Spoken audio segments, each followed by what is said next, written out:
You hear it all the time, right? This massive push, this dream of not just visiting Mars, but actually staying there, building a city. It's one of the most exciting ideas of our time. But in this explainer, we're going to dig in and ask, is this dream something we can actually pull off, or is it still just science fiction? Let's find out. And look, it's so easy to get swept up in the romance of it all. I love this quote because it just perfectly nails that super optimistic, maybe a little naive view we have of our neighbor. It makes it all sound pretty manageable, doesn't it? Okay, but I'm here to give you the reality check. For all the exciting headlines and announcements you see, the truth is way, way more complicated. We are simply not ready to go, not even close. So, let's start by peeling back the layers on this, the hype versus the actual reality.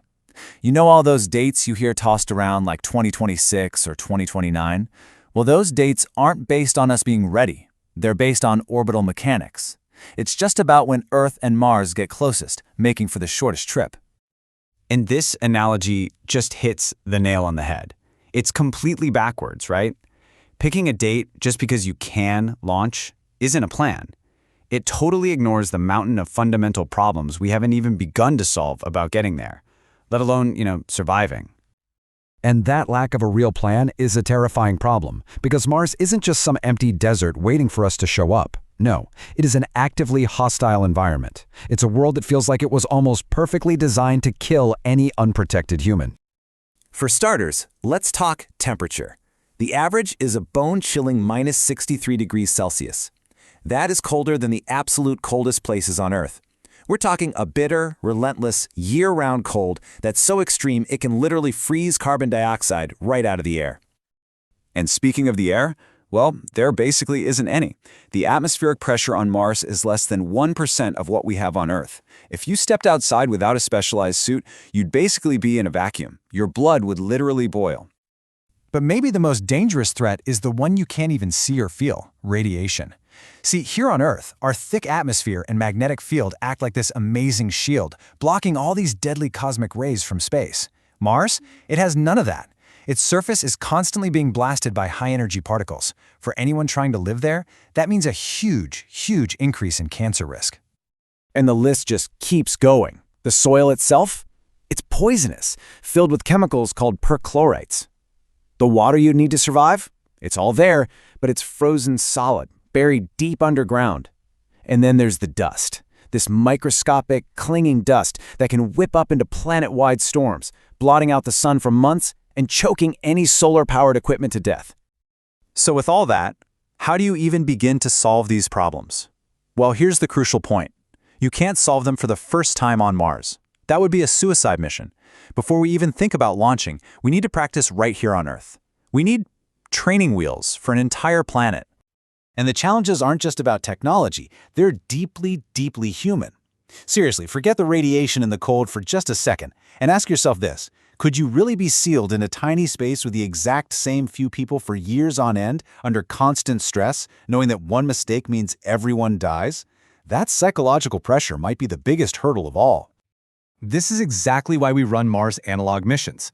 Places like the Mars Desert Research Station in Utah will take a small crew and seal them up in a remote habitat. They have to live and work just like they're on Mars, doing experiments, wearing those bulky suits to go outside, and even dealing with a 20-minute communication lag with Earth. And the things we're learning are fascinating.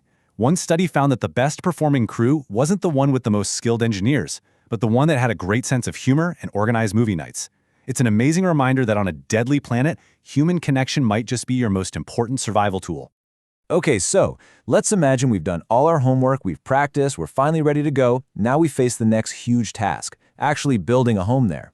And this really comes down to two gigantic decisions you have to make right at the start. Where do you land, and what on Earth, or Mars, do you build with?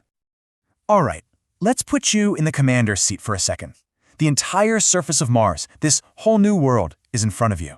You have to pick one spot, just one, to be the starting point for humanity's future. What do you prioritize? Where do you even begin? Well, you're immediately hit with a massive trade-off. It's a real puzzle. As you can see here, the places with the most water ice are at the poles. Awesome. But they get very little sunlight, which you need for solar power. Okay, so how about the equator? It gets tons of sun, but it has almost no accessible water. This pretty much forces you into a compromise, somewhere in the mid-latitudes, where you get a decent amount of both, but not the best of either.